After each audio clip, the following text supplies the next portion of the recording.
നമസ്കാരം, ജന്മഭൂമിയിലേക്ക് സ്വാഗതം. സംസ്ഥാനത്ത് അവസാനമായി വാർഡ് വിഭജനം നടന്നത് 2011-ലാണ്. 13 വർഷത്തിന് ശേഷം പിന്നീട് ഇപ്പോഴാണ് വീണ്ടും ഒരു വിഭജനം നടക്കാൻ പോകുന്നത്. 2015-ൽ വിഭജനത്തിന് ശ്രമം നടന്നെങ്കിലും ഭാഗികമായി മാത്രമാണ് നടന്നത്. കോടതി ഇടപെടൽ ഉണ്ടായതിനാൽ ഭാഗികമായി ഉപേക്ഷിക്കുകയായിരുന്നു ചെയ്തത്. കരട് വിജ്ഞാപനം ചെയ്യുമ്പോൾ മാത്രമേ വാർഡുകളുടെ പരിധി സംബന്ധിച്ച പരാതി നൽകാനാകൂ. തുടർന്ന് ഹയറിങ്ങും മറ്റും നടത്തി പരാതികൾ പരിഹരിക്കുമെന്ന് പറയുമെങ്കിലും കാര്യമായ മാറ്റമൊന്നും വരുത്താറില്ല. പിന്നെ കോടതി മാത്രമാകും ആശ്രയം. 1200 വാർഡുകൾ അധികമായി വരുമ്പോൾ അംഗങ്ങളുടെ ഓണറേറിയം അടക്കം പ്രതിമാസം 75 ലക്ഷത്തോളം രൂപ അധികം വേണ്ടിവരും. കഴിഞ്ഞ തദ്ദേശ തെരഞ്ഞെടുപ്പിന് മുൻപ് 2019 ജനുവരിയിൽ വാർഡ് വിഭജനത്തിനായി ഓർഡിനൻസ് ഇറക്കിയിരുന്നു. എന്നാൽ അന്ന് ഗവർണർ അത് ഒപ്പിട്ടില്ല. 2020 ഫെബ്രുവരിയിൽ നിയമസഭ പാസാക്കിയ ബില്ലിൽ ഗവർണർ ഒപ്പുവെച്ചെങ്കിലും കോവിഡിനിടെ വാർഡ് വിഭജനം നടന്നില്ല. അതേസമയം തദ്ദേശ ഭരണം പിടിച്ചെടുക്കാനായി ഇടത് ഭൂരിപക്ഷമുള്ള രീതിയിൽ വാർഡ് വിഭജനം നടത്താനാണ് സർക്കാർ നീക്കമെന്ന് ആക്ഷേപവും ഉയർന്നിട്ടുണ്ടായിരുന്നു.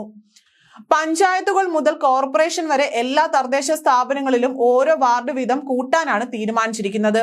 ഇതിനായി വാർഡുകൾ വിഭജിക്കുന്നതിന് ഓർഡിനൻസ് ഇറക്കാനും ഇന്നലെ ചേർന്ന മന്ത്രിസഭാ യോഗത്തിൽ തീരുമാനമായി. ഈ ഒറ്റ അജണ്ടയ്ക്ക് വേണ്ടി മാത്രമാണ് ഇന്നലെ മന്ത്രിസഭാ യോഗം ചേർന്നത്.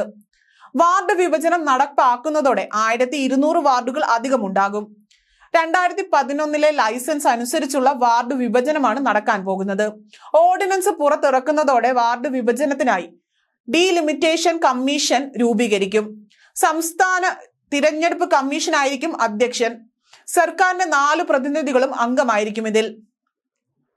പുനർനിർണയത്തിനുള്ള നിർദ്ദേശങ്ങൾ തദ്ദേശ സ്ഥാപനങ്ങളുടെ സെക്രട്ടറിമാരാണ് ഡീലിമിറ്റേഷൻ കമ്മീഷൻ നൽകുക. തുടർന്ന് കരട് വിഭജന രേഖ പുറത്തിറക്കും.